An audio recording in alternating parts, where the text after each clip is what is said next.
Salut tout le monde, c'est Sweet Dove et bienvenue dans une nouvelle vidéo.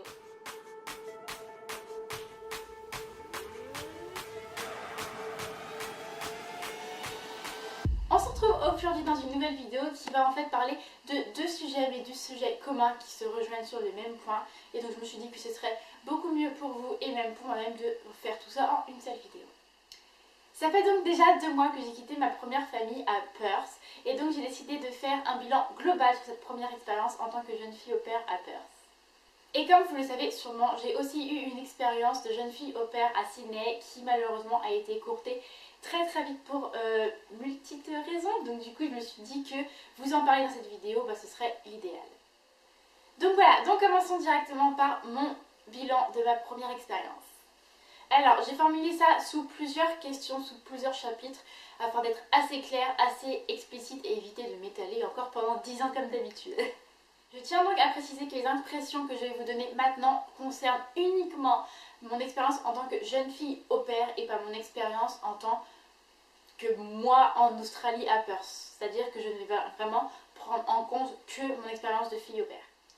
Donc, dans un point de vue global, est-ce plutôt une expérience positive ou négative ? Je dirais que ça a été une expérience très positive et très enrichissante pour moi, même s'il y a eu pas mal de jours où est-ce que ça a été négatif, assez déprimant et assez dur mentalement pour moi je trouve. Et bien en fait, vous voyez ce fait que ce soit négatif, ce fait que ce soit des mauvais jours, et bien en fait ça m'enrichit et ça m'a donné encore plus envie et encore plus de courage de continuer, de ne pas abandonner. Et ce qui fait qu'en fait ce mauvais côté, pour moi ça tourne en côté positif parce qu'au final, ce qu'on apprend de cette mauvaise expérience, c'est que du positif pour nous. Donc pour moi, même si j'ai eu des jours très négatifs, des jours très tristes, très durs pour moi, dans l'ensemble c'est que du positif et j'en garde que du positif. Et donc ça a été très enrichissant de justement en fait prendre ces mauvais jours, ces mauvaises expériences, ces jours où c'est vraiment pas joyeux, c'est vraiment pas rose, en tirer le positif, en tirer des conclusions et apprendre de mes erreurs, apprendre de ce qui s'est passé et tourner ça en positif. Donc rien que pour ça, ça a été que de l'enrichissement, l'expérience en elle-même, pouvoir apprendre l'anglais avec des enfants, vivre avec la famille. Comme je disais, même si ça a été plusieurs fois où ça a été très dur, c'est que du positif et franchement je suis très heureuse. Ensuite, quel a été ton meilleur et ton pire souvenir ? On va commencer par mon pire souvenir, je pense. C'est une situation, en fait comme je vous expliquais, la famille où j'étais à Perth est une famille très différente que j'ai eue dans mon quotidien ou que j'ai dans mon quotidien encore. C'est-à-dire que je suis une personne très ordonnée et il faut que ce soit assez rangé quand même, un peu de bordel on va dire, mais pas non plus catastrophique. Mais il faut que ce soit assez organisé. Et en fait, donc, comme vous savez sûrement, ma famille à Perth, ça a été totalement l'inverse de moi. Et en fait, je m'en suis vraiment rendu compte à un moment très spécial. Et je pense que c'est ce moment-là que je considérais comme pire moment. En fait, pour vous expliquer, c'était un soir où est-ce que, en fait, je venais de mettre les garçons en bain et moi j'étais partie continuer à faire à manger en fait. Et de temps en temps, je check pour voir si tout se passe bien dans le bain. Et donc, ils venaient juste de rentrer dans le bain et là, je vais dans la salle de bain. Et les garçons étaient en train de faire pipi dans le bain, mais genre littéralement, c'est pas genre oups, je me suis oubliée, non. C'est-à-dire que, donc il y a le bain, ils se mettaient debout devant le bain et ils pissaient dans le bain, vous voyez, comme l'ange qui pisse là de Bruxelles, vous voyez ce que je veux dire ? Enfin, ils l'ont vraiment fait exprès. Donc quand j'ai vu ça, évidemment, je les ai engueulés, ça faisait la 2e fois qu'ils me faisaient ça. Je les ai engueulés et en fait, au même moment, le père est arrivé dans la salle de bain, qui venait juste de rentrer dans la maison. Pour moi, j'ai continué à les engueuler parce que c'était normal de les engueuler. Et là, le père se poste derrière moi et qui me dit « Non mais Camille, ils peuvent faire pipi dans le bain, hein, c'est normal, hein. » Ouais, vous avez très bien compris. C'est-à-dire que le père laissait les enfants faire pipi dans le bain. Pour lui, c'était normal. Non mais au secours, non c'est pas possible, c'est pas du tout normal. Et ça a été vraiment, je pense, l'un des pires moments parce que c'est à ce moment-là que vraiment j'ai compris la différence totale qu'il y avait entre l'éducation et la manière de gérer la maison. Donc voilà, je le considérais comme l'un de mes pires moments. Après, j'ai effectivement des jours difficiles où est-ce que ça a été plusieurs choses accumulées, mais vraiment le pire truc, et encore je ne considérais pas ça comme pire truc, mais voilà, la chose la plus négative, on va dire, ça a été ça. Ensuite, le meilleur souvenir. Alors, j'en ai 2, un qui est un peu plus magique et un qui va dire, en fait, c'est un peu ma victoire personnelle. Déjà mon arrivée qui était l'un de mes meilleurs souvenirs. Je suis arrivée, j'ai mis le pied sur le sol australien, j'ai vu ma famille, ils m'ont sauté dessus, je leur ai également sauté dessus, j'étais juste trop contente. Et pour les filles qui ont déjà vécu ça et me comprendront tellement, les filles ou les garçons, désolée, vous me comprendrez tellement de toutes les sensations qu'on a d'un coup rassemblées en une seule et qui explosent en un seul coup quand tu les rencontres. Bah c'est exactement, c'est cette sensation là, c'est ce moment là qui a été juste magique, c'était juste trop bien et c'est l'un de mes meilleurs souvenirs que j'ai de cette expérience. Et aussi également une chose qui est un très beau souvenir pour moi, qui est plus une victoire, c'est-à-dire que comme je vous ai dit, l'éducation n'est absolument pas pareille entre la France et l'Australie. Et en fait, le père de famille, donc là où j'étais à Perth, était très spécial, on va dire, si je puis dire ça comme ça. C'est-à-dire qu'il avait une certaine vision de la famille, une certaine vision de l'éducation qui était assez spéciale, on va dire. Et il donnait, je trouve, pas assez d'amour, il ne pouvait pas assez à ses enfants, en fait, qu'il était le père, en fait, puisque quand il les gardait, il regardait seulement la télé, il s'en foutait un petit peu d'eux. Donc bref, je pourrais faire un chapitre sur ce mec, tellement c'est incroyable, sa manière de vivre, je vous jure, c'est un truc de dingue. Mais bon, on va pas s'étaler sur ça. Bref, donc en fait un soir, la mère n'était pas là, c'est le père qui devait coucher les enfants. Et comme je vous expliquais qu'il s'en foutait un petit peu de tout ça, il les a juste mis au lit et lui il est parti devant sa télé. Sauf que les enfants, bah c'est intelligent et les enfants ont très vite compris que le père se foutait un petit peu de leur éducation et qu'il n'était pas assez présent pour eux. Et en fait les enfants ont décidé, déjà bien avant que j'arrive je pense, de faire payer ça au père et de leur montrer qu'ils avaient besoin de lui. Donc ce qui fait qu'ils le provoquaient constamment et qu'ils le cherchaient constamment. Et donc quand c'était le père qui avait les enfants, c'était en général l'anarchie totale. Donc pour en revenir à mon histoire de très bons souvenirs, de un peu victoire, donc un soir le père gardait les enfants, les a mis au lit et est parti devant sa télé. Sauf que les enfants ont décidé de faire payer à son père, toujours comme d'habitude, et de le provoquer. Et ont décidé de ne pas se coucher, de foutre le bordel dans la maison. Au bout de plusieurs heures, donc il était genre 9h du soir, les enfants n'étaient toujours pas couchés et devaient se lever le lendemain matin pour aller à l'école. Et là moi j'en ai eu ras le cul, clairement, je me suis levée de ma chambre, je suis sortie et je me suis dit ok maintenant je gère, parce qu'en fait quand je me suis levée et que je suis allée calmer les garçons, je suis donc passée devant le salon, le père était devant sa télé, il regardait son foot, les garçons tournaient autour de lui tellement ils essayaient de l'énerver en fait, et il bougeait pas d'un petit doigt, il les remettait pas dans le lit, il s'énervait pas, rien du tout. Moi, ça m'a clairement énervée, donc je les ai mis au lit, je les ai bercés, 5 minutes après, ils dormaient.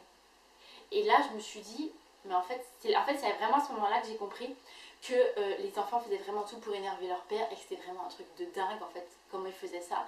Et ça m'a fait mal au cœur pour eux, en fait. Même pas pour le père, pour les enfants, parce que le père s'en foutait limite d'eux, quoi. Enfin, c'est un truc de dingue. Et c'était un peu une victoire pour moi, en fait, j'étais très heureuse parce que, bah, moi, ils m'ont écouté, moi, ils étaient au lit, ils se sont couchés tranquillement en 5 minutes, tandis que le père, ça faisait 1h30 qu'ils s'en foutaient et qu'ils s'en battaient les cacahuètes, très clairement. Donc voilà, c'est un très bon point, il y a un très bon souvenir que je garde en mémoire parce que pour moi, c'était une victoire, en fait. Ensuite, et si c'était à refaire, est-ce que tu le referais? Alors oui, et je referais exactement la même chose. Chaque jour négatif, je referais exactement la même chose. Chaque erreur, je referais les mêmes. Et chaque bon point, je referais les mêmes.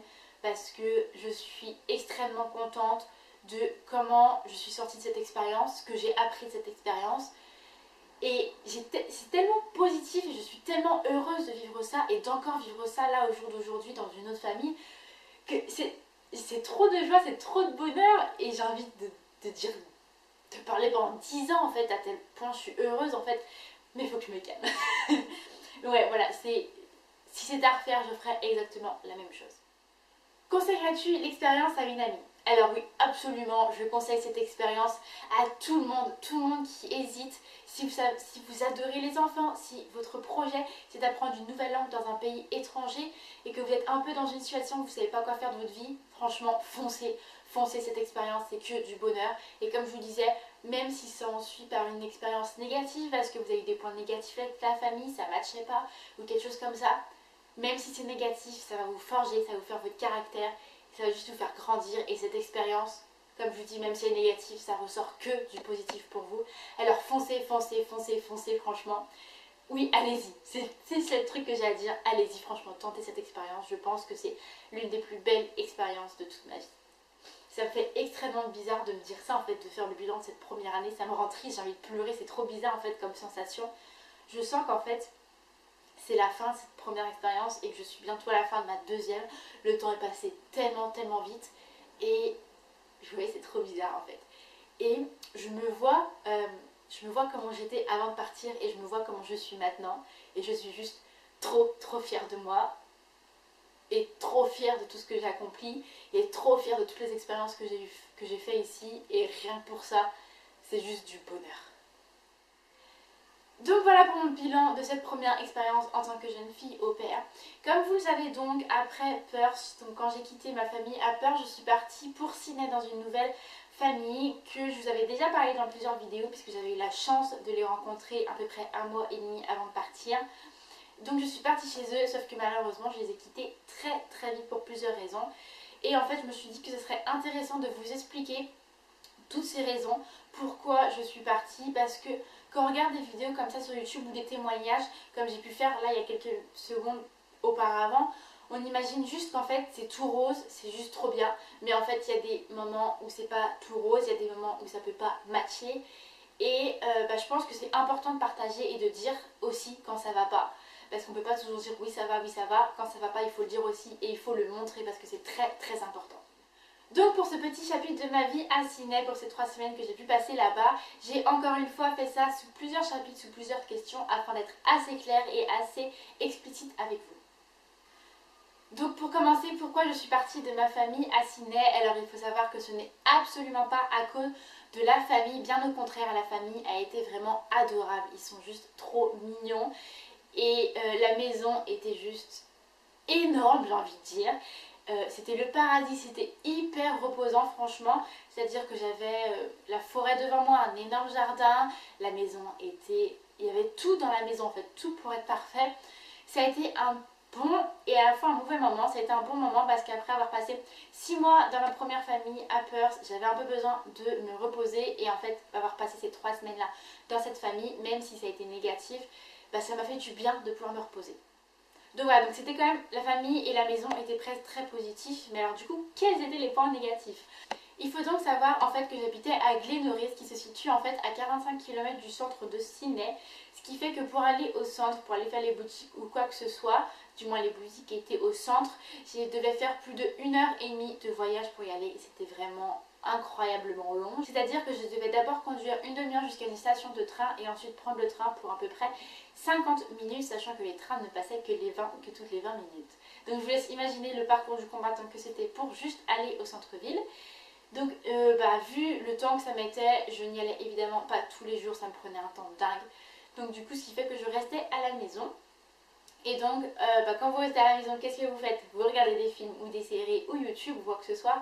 Sauf que en fait j'avais un wifi mais de merde, désolée mais c'est le mot. C'est-à-dire que je me demande encore au jour d'aujourd'hui si dans ce wifi il existe la DSL, pour vous dire. C'est-à-dire, c'était juste incroyable quoi. Pour regarder une vidéo YouTube, la regarder en HD c'était juste impossible, très clairement. Non, pas du tout possible même, enfin, truc de dingue. Du coup je ne pouvais pas regarder de vidéos YouTube, je ne pouvais pas sortir, j'habitais trop loin, j'avais strictement rien à faire et je m'ennuyais mais à un point que vous pouvez même pas vous imaginer. Donc voilà, donc c'est déjà 2 gros points très négatifs pour moi, le fait que j'habite loin et qu'en plus je n'ai pas un bon wifi, je m'ennuyais déjà beaucoup. Et pour combler le tout, un 3e point c'est venu rajouter à la situation.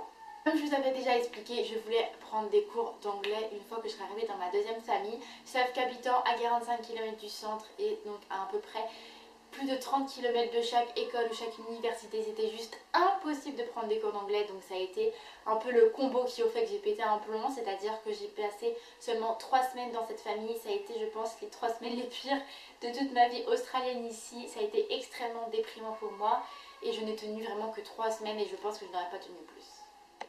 Donc au final, combien de temps je suis restée dans cette famille? Je suis donc restée que 3 semaines comme je vous expliquais, sachant que j'ai fait 1 semaine et demie de vacances toute seule dans la maison et ensuite 1 semaine et demie à peu près de travail. Comment la famille a réagi à l'annonce de ton départ? Eh bien bizarrement, elle a très bien réagi, elle a été très compréhensive au début. Ils ont été extrêmement gentils avec moi, ils m'ont dit effectivement qu'ils comprenaient, que si j'avais besoin de partir je partirais. Ils m'ont juste demandé de rester le temps des vacances scolaires, ce que j'avais déjà prévu de faire, je n'allais pas les laisser comme ça, vous voyez, en plein milieu du jour au lendemain tout seul. Donc ils ont été extrêmement compréhensifs et gentils, ils ont continué à vivre avec moi comme si de rien n'était. Donc je pensais vraiment qu'ils étaient compréhensifs et qu'ils avaient accepté le fait que j'allais les quitter aussi vite.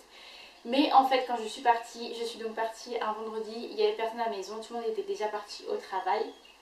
Et donc en partant, j'ai laissé un cadeau sur la table avec un petit mot pour les remercier encore et encore. Et je leur ai envoyé plusieurs messages et à ce jour d'aujourd'hui, ce qui fait donc plus d'un mois que je les ai quittés, eh bien je n'ai toujours pas de réponse, je n'ai jamais eu de retour de leur part, ce qui fait que je suis quand même très déçue de leur comportement, le fait qu'ils ne m'aient pas répondu. Après je comprends tout à fait qu'ils soient eux, qu'ils soient mal ou qu'ils soient un peu en colère contre moi, ce que je comprends tout à fait. J'avais prévu de rester 6 mois, je suis au final restée que 3 semaines et je les ai prévenus au bout d'une semaine. Donc je comprends tout à fait qu'ils soient en colère contre moi et je trouve ça normal, mais je suis déçue de leur attitude. Et donc, non mais sérieux, ça fait 3 fois que j'essaye là les gars. Je suis désolée si vous entendez le petit bébé de la famille, le dernier de la famille qui a seulement 3 mois et qui décide, il ne pleure jamais mais il décide de pleurer quand j'ai besoin de calme. Au secours. Bref, donc on va continuer et je suis vraiment désolée si pour ce dernier petit paragraphe vous entendez le bébé pleurer. Donc où es-tu à présent? À présent je suis à Melbourne, dans un quartier de l'ouest de Melbourne. Et donc je suis là, j'ai déménagé en fait le 14 juillet, donc ça fait maintenant un mois que je suis là. Et tout se passe merveilleusement bien, ils sont juste adorables. Comme je vous disais, j'ai un bébé donc de 3 mois à la maison qui ne pleure jamais, excepté aujourd'hui. Rien que pour me faire chier. Non sérieusement, le bébé ne pleure jamais. Donc j'ai 4 enfants mais je ne suis pas vraiment au père en fait, c'est plus un helping mother. Ce qui fait qu'en fait je suis un petit peu les petites mains qui font que la maison roule, que tout le monde ait ce qu'il faut à temps et tout ça. Donc je suis un peu les petites mains qui aident tout.